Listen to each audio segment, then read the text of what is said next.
Hello students, मेरा नाम है श्वेता। स्वागत है आप सभी का मेरे इस यूट्यूब चैनल लखनऊ लर्निंग में। लिसनर्स, आज के इस वीडियो में हम direct tax law and account से रिलेटेड कुछ इंपॉर्टेंट क्वेश्चंस जानेंगे, जो कि आपके लखनऊ यूनिवर्सिटी के एग्जाम पॉइंट ऑफ व्यू से काफी ज्यादा महत्वपूर्ण है, इंपॉर्टेंट है। तो अब आइए देखते हैं वो कौन कौन से क्वेश्चन हैं।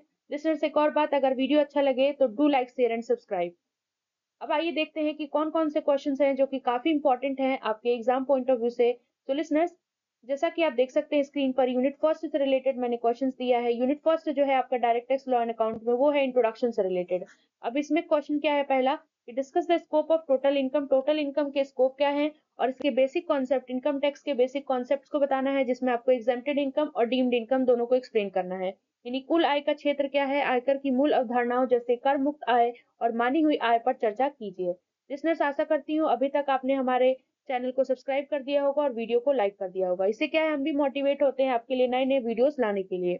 अब आइए देखते हैं सेकंड क्वेश्चन।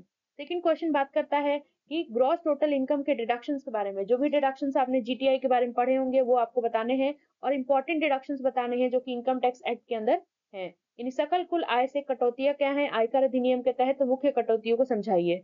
तीसरा क्वेश्चन आता है लिसनर्स हमारा कि टैक्स प्लानिंग, टैक्स मैनेजमेंट और टैक्स अवॉइडेंस और टैक्स इवेजन क्या होता है, इनके बारे में डिफरेंस एग्जांपल्स के साथ। ये तो इंपॉर्टेंट क्वेश्चन है लिसनर्स, बहुत ही ज्यादा इंपॉर्टेंट है, ये पूछा ही जाता है। तो इसको जरूर देख लीजिएगा कि कर नियोजन, कर प्रबंधन, कर बचाव और कर चोरी में अंतर स्पष्ट क्या कीजिए और उदाहरण दीजिए। नेक्स्ट क्वेश्चन आता है क्वेश्चन नंबर 4।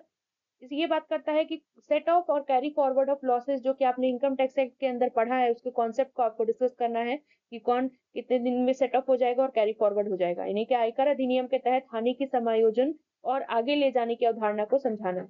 अब यूनिट सेकंड हम बात कर लेते हैं लिसनर्स, जो कि है हमारा रिलेटेड किससे, हेड्स ऑफ इनकम से। हेड्स ऑफ इनकम आपने पढ़े ही होंगे, 5 होते हैं। तो लिसनर्स, हेड्स ऑफ इनकम में सबसे पहला क्वेश्चन आता है कि computation of income from salary with examples. यानी कि इनकम फ्रॉम सैलरी का कंप्यूटेशन कैसे होता है, एग्जांपल्स के साथ आपको बताना है। काफी इजी क्वेश्चन है। वेतन से आय की गणना को उदाहरण सहित समझाइए। नेक्स्ट आता है क्वेश्चन नंबर 6। वो बात करता है कि प्रोविजंस बताने हैं जिससे कि हम इनकम फ्रॉम हाउस प्रॉपर्टी को जैसे कैलकुलेट करते हैं, कंप्यूट करते हैं इनकम टैक्स के अंदर, उस चीज के बारे में आपको बताना है। ये आयकर अधिनियम के तहत मकान संपत्ति से आय की गणना के प्रावधानों पर चर्चा कीजिए। नेक्स्ट आता है क्वेश्चन नंबर 7। बिजनेस ये है हमारा, कैपिटल गेन क्या होता है और कंपुटेशन कैसे होगा कैपिटल गेन का, इनकम फ्रॉम कैपिटल गेन में। इसके एग्जांपल्स के साथ आपको एक्सप्लेन करना है। यानी पूंजीगत लाभ क्या है, पूंजीगत लाभ से आय की गणना को उदाहरण सहित समझाइए। नेक्स्ट क्वेश्चन आता है क्वेश्चन नंबर 8। आपको बताना है कि इनकम फ्रॉम, यानी पीजीबीपी जो हम पढ़ते हैं, यानी बिजनेस एंड प्रोफेशन का कंपटीशन और स्कोप के बारे में आपको डिस्कशन करना है।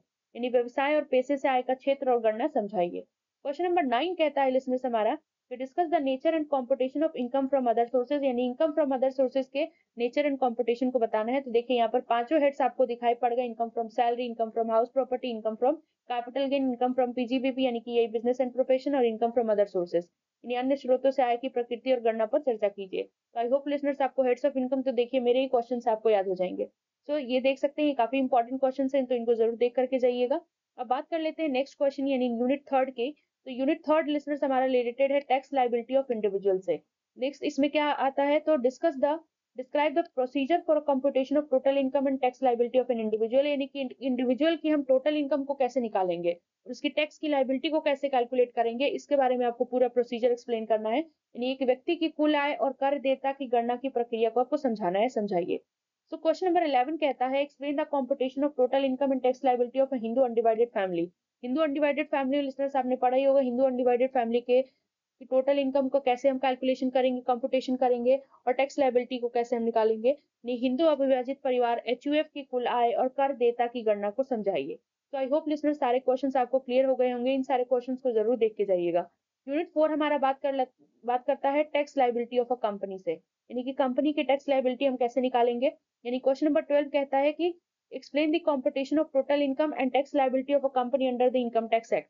यानी कि जो आपका कंपनी का जो है टोटल इनकम कैसे कैलकुलेट होगा, टैक्स लायबिलिटी कैसे हम निकालेंगे, उसके बारे में एक्सप्लेनेशन देनी है इनकम टैक्स एक्ट के अंदर। यानी आयकर अधिनियम के तहत कंपनी की कुल आय और कर देयता की गणना को समझाइए।